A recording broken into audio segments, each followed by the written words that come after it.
Hello and welcome to Education at SSBJ online video tutorials. In this video tutorials, we will pick up few questions from NCERT textbook chapter Some Natural Phenomena, and we'll also select some of the multiple choice questions which are of high order thinking. So this video tutorial will help you in exams.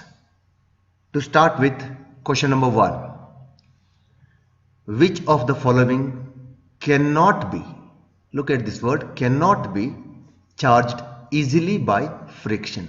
We all know that it's a friction results into charging of body. And what do you mean by charging of the body? If two things are being charged, let's say it's a glass rod and it's a silk, right?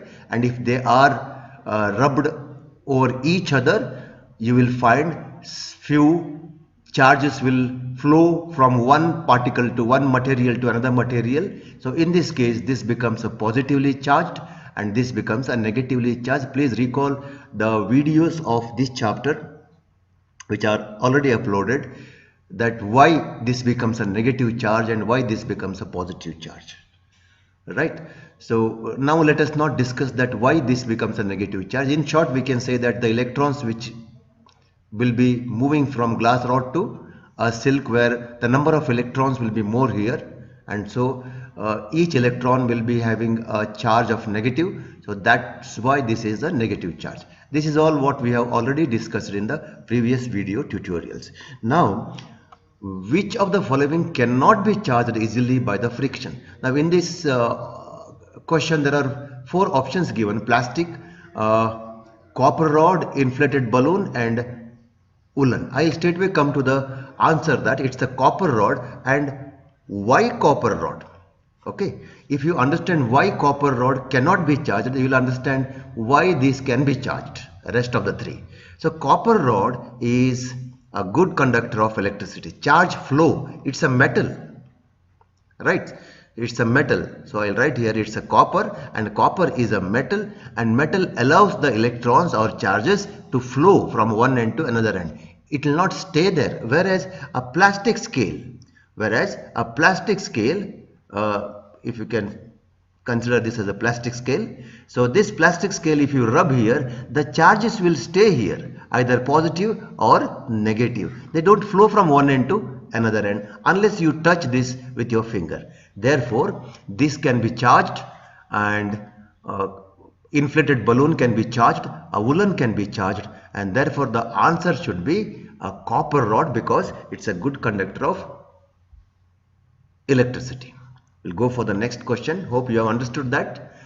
When a glass rod is rubbed with a piece of silk cloth, the rod and the cloth both acquire positive charges. Let us discuss about the situation. Just now I have already discussed this in the previous question. If this is a glass rod, remember, if this is a glass rod and you use a silk cloth and rub over it, then glass rod gains a positive charge, which means the negative charges have flown from a glass rod to silk, and therefore silk will have all the negative charges. Okay, so charges after rubbing you will find completely opposite to each other, right? So what is the answer for that? The rod and the cloth both acquire positive charge. Wrong. The rod becomes positively charged and the cloth becomes negatively charged. This has to be the correct answer. However, let me tell you a bit of more information. As I told, this is a glass, right? And this is a silk. Now when they are rubbed each other, just keep that in the mind. When they are rubbed each other, glass will becomes positive and silk will becomes negative charge. Here is one more material. It's called ebonite. So sometimes they may ask this question. Ebonite is a kind of material which is made up of rubber, and you may find this material is used in making a striker in carom board, right? And this is a woolen one. So when these two are rubbed, ebonite will get a negative charge where wool will get a positive charge. Just for your information, in case if they change the question, instead of glass rod, if they tell ebonite and wool, then you should remember the question, the answers, right? So our answer is B, right? So answer is B.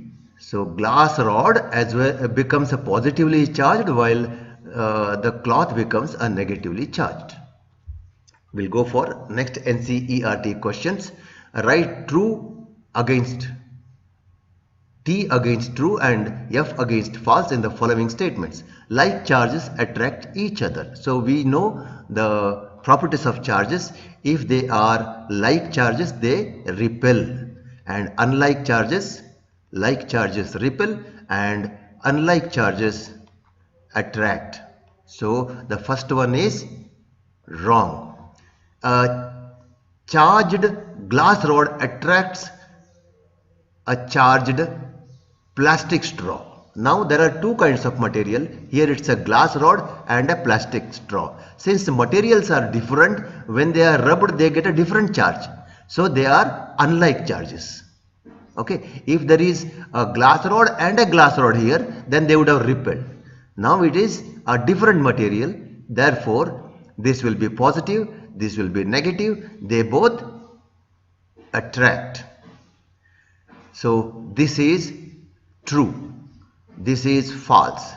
Lightning conductor cannot protect the building from the lightning. Wrong. We have learned this and discussed in detail that how the lightning conductor prevent excess current flow through our internal circuit of home. So this is again a false.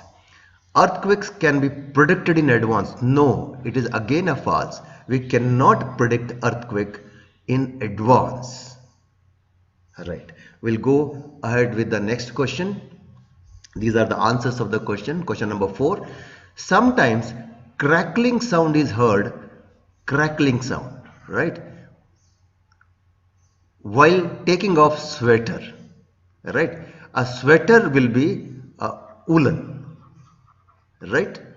And when you wear a sweater, particularly in winter, that sweater will constantly rub over our skin, and also there will be a friction with the air. In a very dry condition, there will be more of charges flow from one end to another end, from the body to a sweater or sweater to body, or from the air end on. There is always a friction possible, and because of which a sweater develops either a positive or negative, a kind of charges, right, all over. Okay, and therefore when opposite charges are connected to each other, then it's a kind of, how lightning takes place with a thunder, right?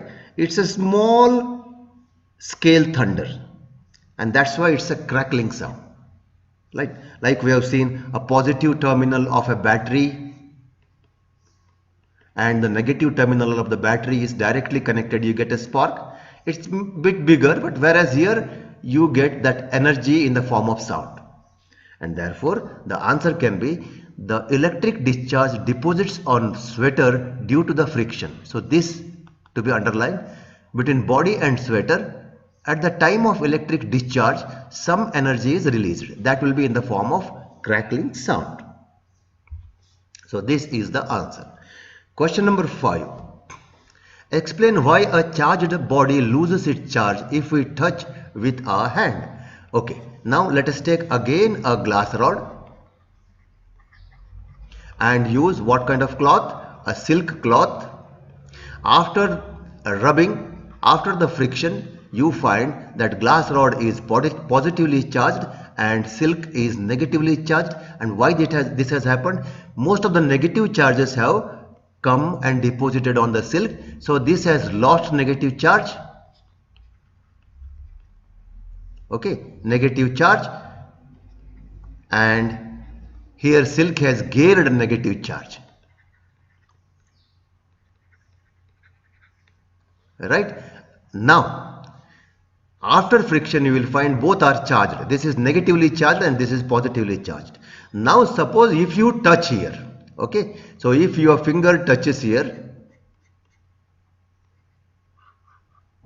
okay, before you touch this glass rod, you are normal, your finger is, neither a positive charge and nor a negative charge, but it conducts electricity.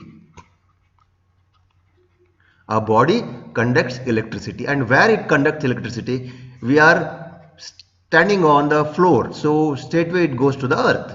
So it's kind of earthing. So whatever charges interchange in between, it moves through our body to earth. That's why this glass rod which is lost these negative charges will gain it back, understood, and this becomes neutral. If you touch silk, again this becomes neutral.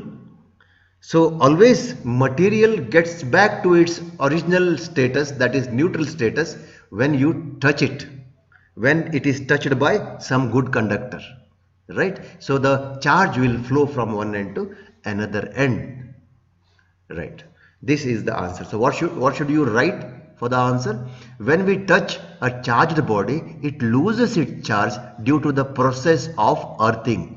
Means through the body, charges will flow from that charged body. Our body is a good conductor of electricity, so it transfers charges to earth. This has to be the answer. Next question. Name the scale on which destructive energy of an earthquake is measured. Right? And what's the scale? It's the Richter scale. Right?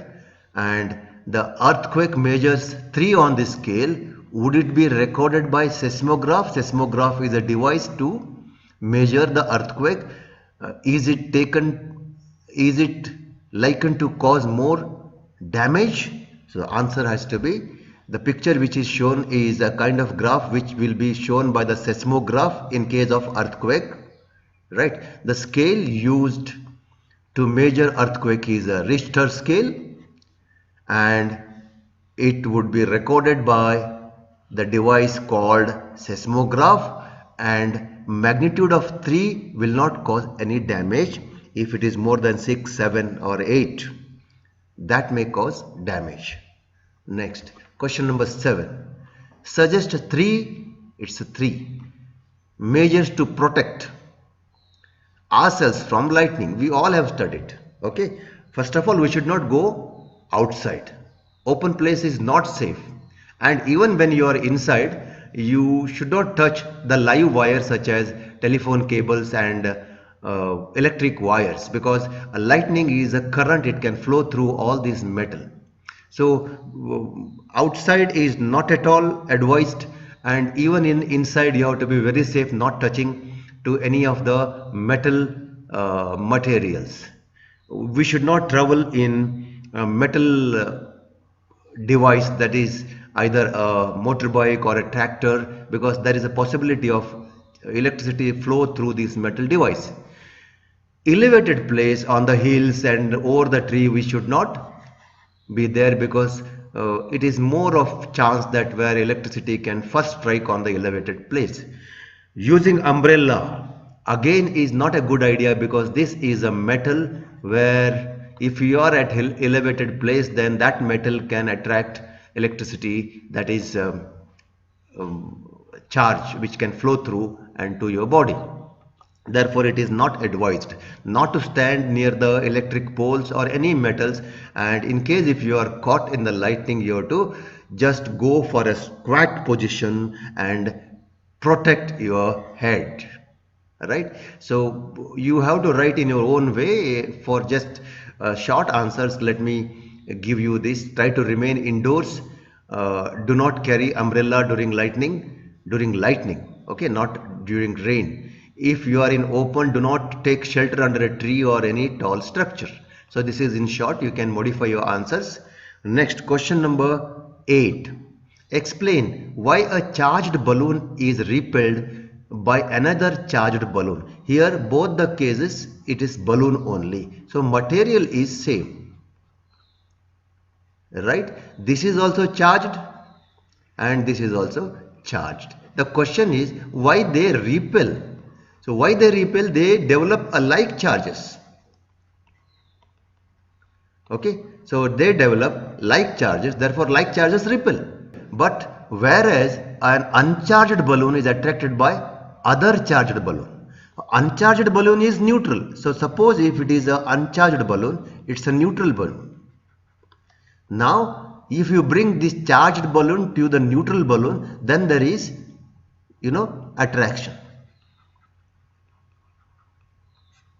Okay, but if you bring both charged means since the material is same, the amount of charges, the nature of charges also will be same here.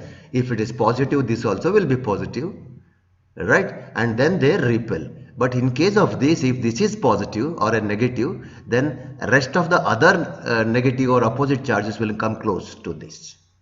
Okay, so the answer can be a charged balloon is repelled by another charged balloon because both the balloons contain same type of charge, because like charges repel each other, and balloon is charged while other balloon is uncharged, so to have no same charge, therefore charged balloon attracts uncharged balloon.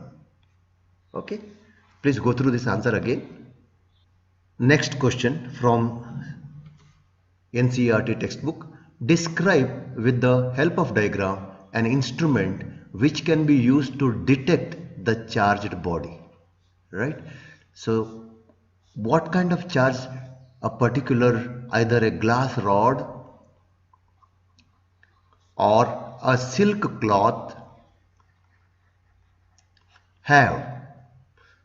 So there is a device and the name of that device is electroscope. And what is this electroscope made of? Okay, electroscope is very simple. You also can make your own electroscope, right? It contains a material which is a good conductor of electricity. Therefore, a metal disc and copper wire is taken here. Good conductor of electricity. And why good conductor of electricity? Because we want the charges should flow through this end. So therefore the metal is used here as a metal disc. Again copper is metal and aluminium strips are metal, right? So aluminium strip or a gold strip, very thin and light strips are to be used, and this is passed through a rubber cork here. And why rubber cork? Rubber cork is a bad conductor or insulator, you can say. Insulator.